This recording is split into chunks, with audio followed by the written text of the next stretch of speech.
Hey everyone, my name's Paul, and along with my wife, we are the worship and creative deacons at Christ Central Church. And I'm just on my way to pick up my son, Jack, from nursery. And it just made me think about something that happened the other day. And we were going to go for a cycle to Southsea, and we have two bike seats. So Katie has a bike seat on the back, I have a bike seat on the front. Jack comes with me. Our youngest Ethan goes with Katie, and Jack loves sitting on the front. He absolutely loves it. So he can see everything, he can talk to me. It's one of his favourite things. Now, kind of out of nowhere, I suddenly flip over my handlebars and Jack is in front of me. And it really shook me up. The first thing that went through my mind was I must protect my son. So I wrapped my arm around him, and as we were going down to the ground, I hit first, but all I could see was that his head bounced off the road, and he was wearing a helmet. But I honestly, so I took the brunt of the accident, the hit. So my whole left side is extremely painful now, and I don't, fortunately, God has totally protected us. But in that moment, I saw his head hit the pavement, and I thought the worst. I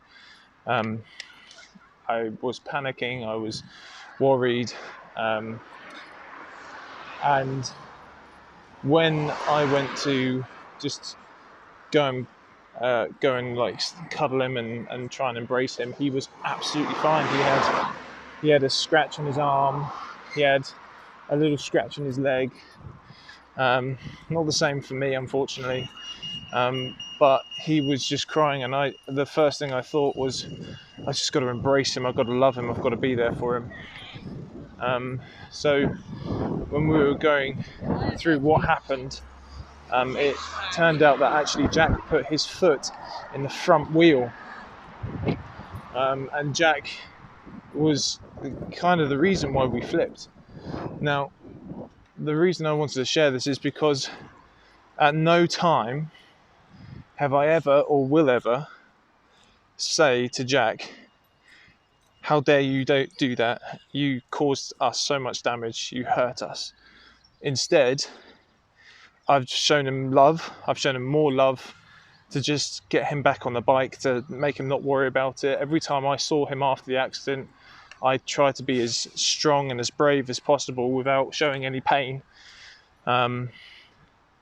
because I don't want him to be fearful of me or of the environment that happened. And it just made me very aware of how God treats us. God, we do things wrong. We fall short, we fall flat. We cause things that hurts other people and ourselves. And yet God doesn't hold anything against us. He's there with an embrace to just hug us, embrace us, love us. And I think that was what I wanted to tell everyone today, is that you have a Father who loves you, and you can do nothing to stop that love. God bless.